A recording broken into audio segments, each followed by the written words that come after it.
কুরবানির পশুর জবাইয়ের পর দেখা যায় কি বিভিন্ন সমাজে এমন কিছু প্রচলন আছে যে প্রত্যেক এক সমাজ ভাগ নামে একটি ভাগ প্রত্যেক ফ্যামিলির প্রত্যেক ভাগ থেকে প্রত্যেক পশু থেকে একটা ভাগ সমাজে উঠায় এবং গরিব এতিম মিসকিন অসহায়দের কাছে তারা সার্ভ করে বিলায়। তবে এটি কিন্তু উচিত, এই ধরনের কোনো ভাগ ইসলামে নাই।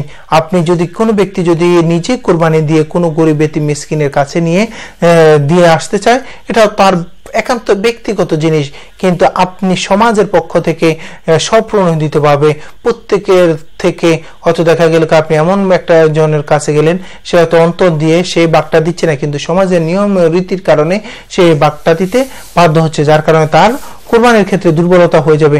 এই জন্য আসুন আমরা সমাজ ভাগ নামে যে কোনো ধরনের অন্যায়মূলক ভাগ এটি ইসলামে নাই, এগুলা থেকে আমরা নিজেদেরকে সংশোধন করব। কোনো সমাজে যদি এ ধরনের ভাগগুলো প্রচলন থাকে, আজকে থেকে আসুন আমরা সংশোধন হই। সমাজে ভাগ নামে কোনো ভাগ ইসলামে নাই, আমরা এগুলা উঠাবো না। কেউ যদি উঠাইতে যায় আমরা এগুলা দিব না, কারণ কারো যদি দরকার হয় সে ব্যক্তিগতভাবে ওই ব্যক্তি গরিব এতিম অসহায় মিসকিন তাদেরকে বাসায় দিয়ে আসবে।